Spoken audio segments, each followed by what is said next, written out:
My original equation was this, and I want to be able to solve matrix versions of that. So I want to, in general, be able to solve AX equals B. I want to solve it for X. In this case, most of the time, A and B will be 2 by 2, that's what the syllabus talks about, and X will be a column vector, just a column of things. So, let me give you an example, and you have to be careful how you do this. Actually, maybe I should ask you. Do you want me to give the example or show you the theory first? Theory first? Okay. If I want to solve this equation, I want to get to X. How am I going to get X by itself? What did I do up here? I multiplied by the inverse. So if this is true, and I multiply by the inverse, this is going to be identity and I'm going to be left with X. But there's a trick. I'm multiplying on the left, so over here I have to multiply on the left. A to the minus 1, B. Matrix multiplication is not commutative. I can't, in general, multiply the other order. It will not be correct. But if I have XA equals B, then I have to get rid of the A on the right. So I'm going to go XA, A to the minus 1, and I have to multiply B by A to the minus 1 on the right.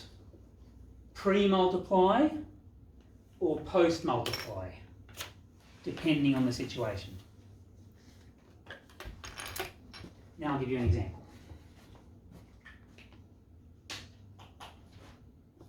Where's my book?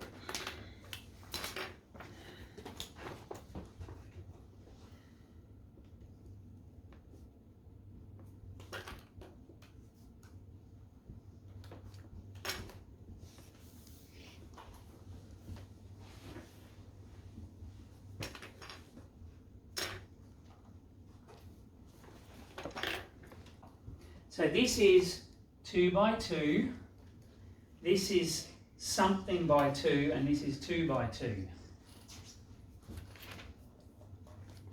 No, I got that wrong, didn't I? I said that this one has 2 columns, so X has 2 rows. There we go. What does this number have to be to make my rule work? 2. N by N, N by P, yes. That didn't make sense. Why did that not work? Why does it? Oh, it does work. I'm wrong. It's not a column at all. It's a 2 by 2. That is correct. So I'm looking for a 2 by 2 matrix here. Let's solve it. This matrix is in front of X.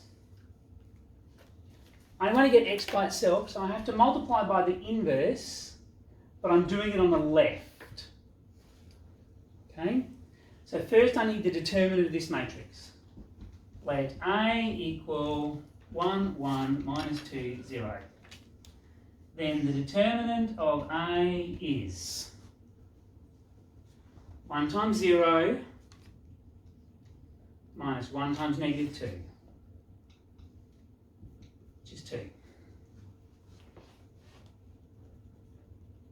Okay, so far? So then A inverse is a half, swap A and B, negate B and C.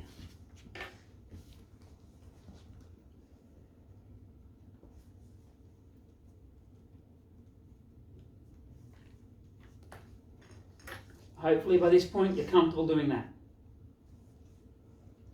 Now what I know is if I multiply on the left by A inverse, this will go away and I'll just be left with X. So X must be A inverse times this matrix.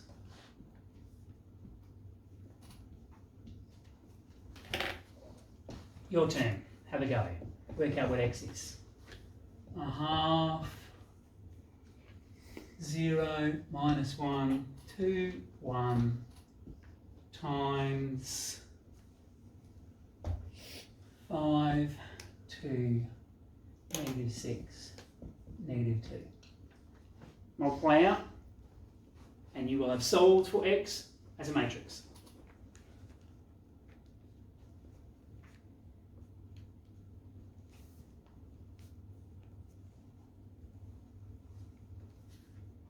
Right, Travis? Too easy? You did one of those already? Yeah, I did. Yeah. Okay, good, good.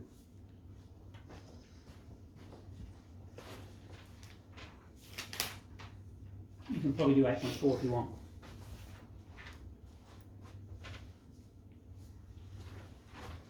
Again, I would normally leave the half out. You can put it in if you'd rather. 0, 6, 0, 2, 10, take 6, 4, take 2. 3, 1, 2, 1.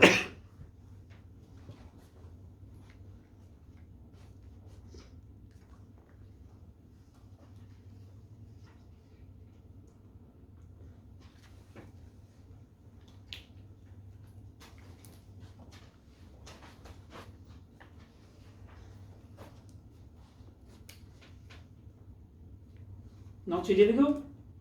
Just apply what we did. Be careful, you always look carefully and make sure you know whether you're pre-multiplying or post-multiplying. Here's one the other way. X times 0 minus 1, 1, 4 is 1 minus 1 minus 2 minus 10. That's a lot of negative numbers. 0 minus 1, 1, 4. 1 minus 1 minus 2 minus 10.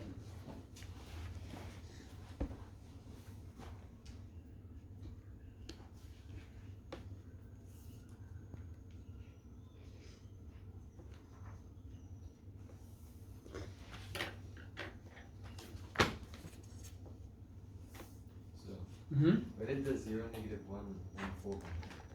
Textbook. Just the example out of the textbook. Sorry, this is another question example. Oh, okay. Sorry. That's my answer to the previous one. It's a different example. Would you be happy if I replaced x with y instead? Okay. You can if you want.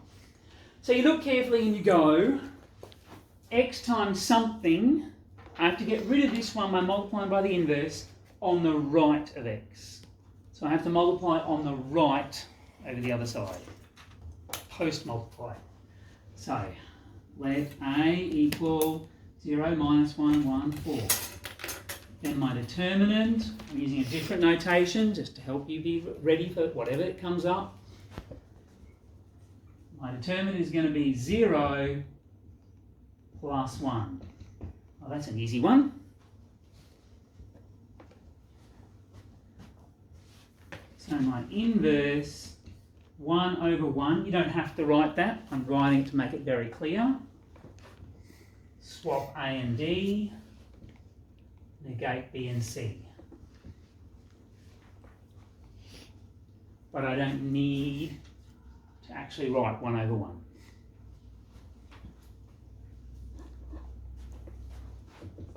Post multiply, x must be what I had originally. 1 minus 1 minus 2 minus 10. Post multiply by the inverse. 4, 1 minus 1, 0. Multiply it out.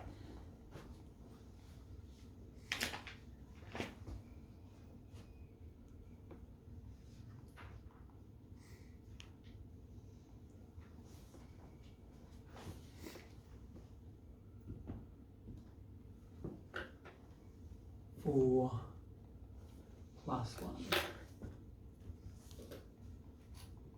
1, negative 8 plus 10, negative 2.